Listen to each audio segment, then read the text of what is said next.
जय जिनेन्द्र। आज आपके लिए लेके आए हैं जय कुमार सुलोचना से संबंधित कथानक। हसनापुर के महाराजा सोमपर्व का पुत्र जय कुमार भरत चक्रवर्ती का धर्मी और शूरवीर सेनापति था। एक दिन जय कुमार अपनी रानी सुलोचना के साथ परिजनों सहित महल की छत पर बैठा हुआ था। उन्होंने ऊपर आकाश में उड़ते हुए एक कबूतर और कबूतरी को देखा, जिसे देखते ही जय कुमार के मुख से हाँ पार्वती तू यहाँ, यह शब्द निकले और उसे मूर्छा आ गई, जिससे वह बेहोश हो गया। सुलोचना को भी उन कबूतर और कबूतरी को देखते ही जाति स्मरण ज्ञान हुआ और वह भी हाँ मेरा रतिकर कहाँ है, इन शब्दों को बोलकर मूर्छित हो गई। जब वे दोनों होश में आए तब अपने पति की आज्ञा मानकर रानी सुलोचना ने अपने पूर्व भवों का वर्णन परिवारजनों के सामने इस प्रकार किया। जम्बूद्वीप के पूर्व विदेह में पुष्करावती नाम का देश है। उसमें मरणालवती नगरी के राजा सुकेतु थे। उस नगरी में रति वर्मा नाम का सेठ रहता था। उसकी स्त्री का नाम कनकश्री और पुत्र का नाम भवदेव था। भवदेव चरित्रहीन था। उसी नगरी में श्रीदत्त नाम का सेठ रहता था। उसकी पत्नी का नाम विमलश्री और पुत्री का नाम रतिवेगा था। अशोकदेव नाम का एक तीसरा सेठ भी वहां रहता था। उसकी पत्नी का नाम जिनदत्ता और पुत्र का नाम सुकांत था। सुकांत हमेशा धर्म कार्यों में रचा पचा रहता था। भवदेव के माता पिता ने रतिवेगा के माता पिता के समक्ष भवदेव के साथ रतिवेगा का विवाह का प्रस्ताव रखा, जिसके फलस्वरूप दोनों पक्ष सहमत हुए। एक बार भवदेव धन कमाने की इच्छा से परदेश जा रहा था। उस समय उसने अपने ससुर श्रीदत्त सेठ से कहा, हे तात, मैं 12 वर्ष तक वापस नहीं आऊं तो तुम रतिवेगा का विवाह अन्यत्र कर सकते हो। कर्म संयोग से हुआ भी ऐसा ही। अतः 12 वर्ष व्यतीत होने के पश्चात श्रीदत्त सेठ ने रतिवेगा का विवाह अशोक सेठ के पुत्र श्रीकांत के साथ विधि पूर्वक कर दिया। जब भवदेव परदेश से वापस आया तो उसने सारा वृत्तांत सुना तो वह अत्यंत क्रोधित हुआ। उसने सुकांत और रतिवेगा को मार डालने का निर्णय किया। यह बात जानकर भय के मारे सुकांत और रतिवेगा वन में चले गए। वहां एक सुंदर सरोवर था। उस सरोवर पर शक्तिसेन नाम का राजा ठहरा हुआ था। वे दोनों शक्तिसेन की शरण में पहुंच गए और निर्भय होकर रहने लगे। उन दोनों के मान पुण्योदय से वहां भी एक चारण निधि धारक मुनिराज आहार के लिए पधारे। राजा शक्तिसेन ने प्रसन्न चित्त से नवदा भक्ति पूर्वक मुनिराज को आहार दिया और पूजा भक्ति करके उनका सम्मान किया। इस विधि को देखकर दोनों दंपति अत्यंत हर्षित हुए और अनित्य आदि 12 भावनाओं का चिंतन करते करते मन में दया भाव धारण करके वहीं अपना समय व्यतीत करने लगे। एक बार अवसर मिलते ही दुष्ट भवदेव ने वहां आकर दोनों दंपतियों को जलाकर मार डाला और राजा शक्तिसेन के सुभटोज ने दुष्ट भवदेव को मार डाला। इसलिए कहावत है, जो दूसरों के लिए कुआं खोदता है उसके लिए पहले से ही वो कुआं तैयार रहता है। पूर्व विदेह की पुण्यकर्णी नगरी में बरजापाल नाम का राजा राज्य करता था और वहां एक कुबेर मित्र नाम का सेठ भी रहता था। उस सेठ की 32 स्त्रियों में धनवती नाम की सेठानी सबसे मुख्य थी। इस सेठ के घर सुकांत का जीव रतिकर नाम का कबूतर और रतिवेगा का जीव रतिसेना नाम की कबूतरी हुई।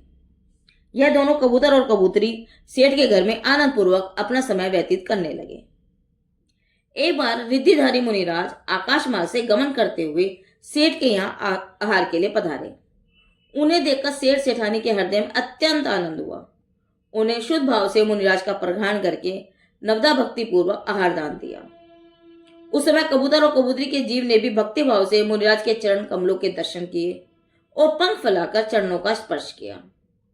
मुनिराज के दर्शन मात्र से दोनों की ही अपने पूर्व भाव का जाति स्मरण हो आया और उन्होंने आहार दान की बहुत अनुमोदना की, जिसके प्रभाव से उनके मान पुण्य का बंद हुआ।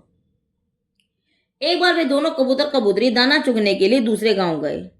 वहां पर उनके पूर्व भाव का शत्रु भवदेव का जीव मरकर बिल्ली हुआ था।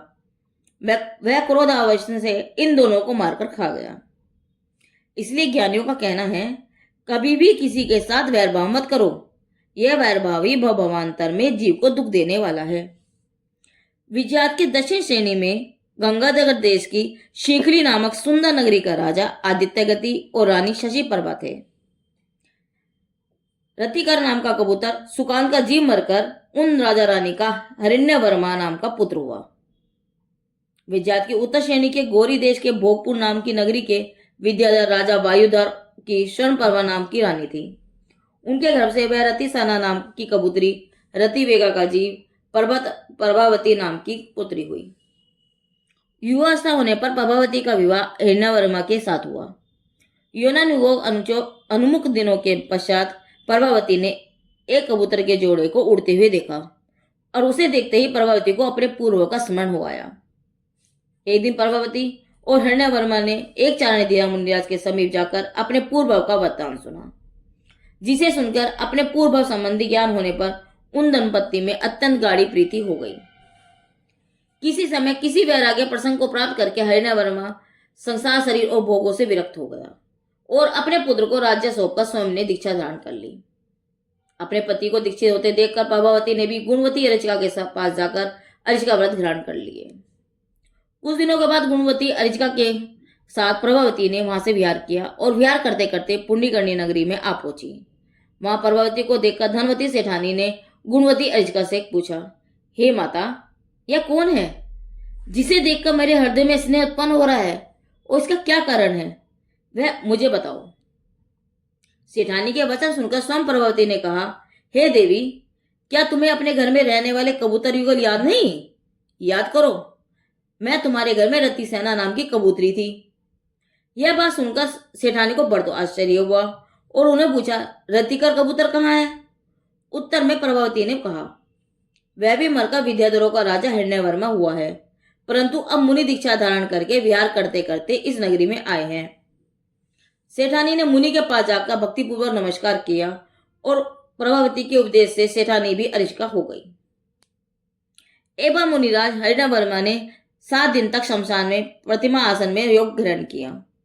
वह दुष्ट बिलाड़ा भवदेव का जीव विद्युत चोर ने सेठानी की दासी के मुंह से इस मुनिराज के पूर्व का वृत्तांत सुना था, इसलिए विवाह विधि से मुनिराज को शमशान में ध्यानस्थ जानकर वह विद्युत चोर वहां आया और मुनिराज हिरण्यवर्मा व अरिचिका प्रभृति को जलती चिता में एक साथ फेंक दिया।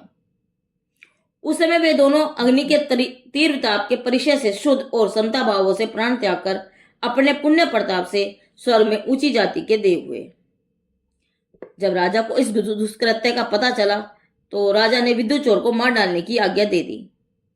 दोनों देव देवी ने अवधि ज्ञान से राजा का यह विचार जानकर राजा को समझाया और शांत कर दिया।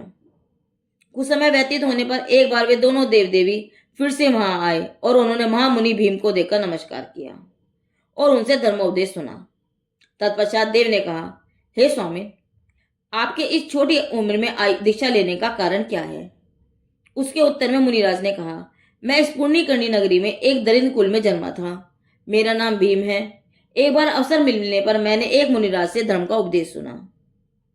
उस समय मुझे जाति स्मरण ज्ञान हो गया, जिससे मुझे अपने पूर्व की सब बातों का पता चल गया।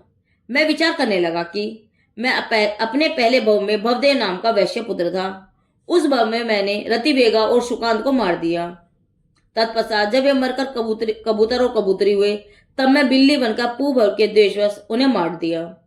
उसके बाद वे हिरण्यवर्मा और प्रभावती हुए और मैं विद्युत चोर बना।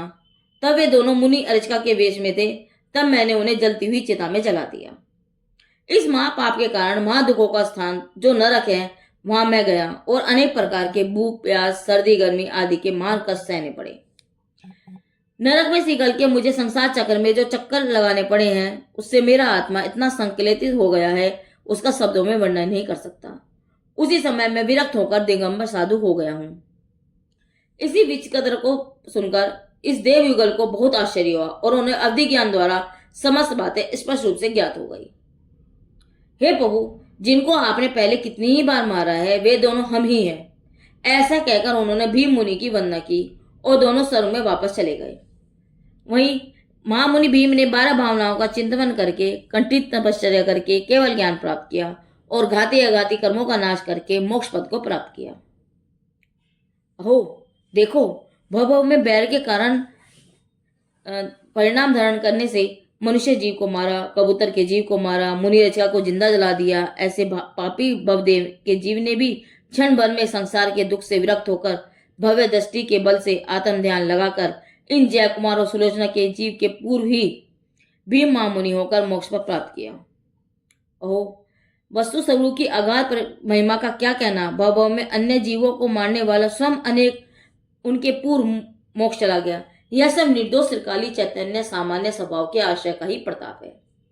इस संपूर्ण वृत्तांत का समापन करते हुए सुलोचना अपने स्वामी पति जय कुमार को याद दिलाते हैं, हे नाथ, उस समय हम महामुनि भीम की वंदना करके स्वर्ग में चले गए थे और स्वर्ग के सुख भोग कर स्वर्ग से चय कर आप राजा सोमपर्व के पुत्र कुमार जयदेव हुए और मैं राजा अकंपन की पुत्री सुलोचना हुई हूँ।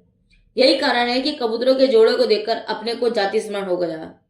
इस प्रकार अपने पूर्व भवों की कथा सुनकर वे दंपति और अनेक परिवारजन अत्यंत संतुष्ट हुए।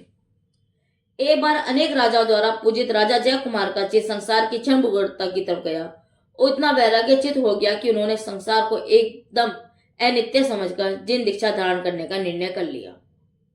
अपने निर्णय अनुसार वे श्री आदिनाथ स्वामी के सम्मुख पहुंचे। भगवान के श्री मुख से धर्म श्रवण करते करते संसार शरीर और भोगों से विरक्त होकर दिगंबर दीक्षा धारण कर ली तथा थोड़े ही दिनों में आदिनाथ स्वामी के 72वें गंधर्व बनकर घाते कर्मों का नाश करके केवल ज्ञानी बन गए। सुलोचना भी अर्चिका व्रत धारण करके स्वर्ग में गई और वहां से आकर मनुष्य होकर मुक्ति प्राप्त करेगी। इस कथा से हमें यह बोध होता है कि एक समय के पाप परिणाम से पूर्णतः आत्म तक पापी नहीं हो जाता। पाप परिणाम के काल में भी निःशुद्ध चैतन्य सत्ता तो पाप के अभाव स्वभाव रूप विद्यमान है। उस चैतन्य सत्ता का अवलंबन लेने वाला जीव पर्याय में पवित्र प्रकट कर परमात्मा बन सकता है। इसलिए पात्र आत्मार्थी जीवों को स्वयं को एवं पर को भी पर्याय दृष्टि को देखने की आदत का परित्याग करके सबको द्रव्य स्वभाव से ही देखने की आदत डालनी चाहिए। सम्यक दर्शन व वितरागता की प्राप्ति का यही एकमात्र उपाय है। यह कथा आदिनाथ भाग 2 से ली गई है। जय कुमार सुलोचना के जीवन प्रसंग का कथानक पूरा हुआ। जिनदेव की वाणी आगम वाणी।